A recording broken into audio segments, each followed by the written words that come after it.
نبی کریم صلی اللہ علیہ وسلم نے فرمایا، انبیاء میں سے کوئی نبی ایسا نہیں جن کو کچھ نشانیاں یعنی معجزات نہ دیے گئے ہوں جن کے مطابق ان پر ایمان لایا گیا۔ یا آپ صلی اللہ علیہ وسلم نے فرمایا کہ انسان ایمان لائے اور مجھے جو بڑا معجزہ دیا گیا وہ قرآن مجید ہے جو اللہ نے میری طرف بھیجا،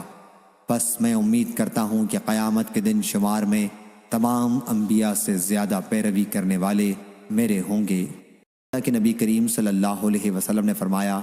کہ امانت داری آسمان سے بعض لوگوں کے دلوں کی جڑوں میں اتری، یعنی ان کی فطرت میں داخل ہے،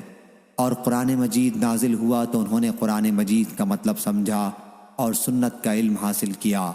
تو قرآن و حدیث دونوں سے اس ایمانداری کو جو فطرتی تھی پوری قوت مل گئی۔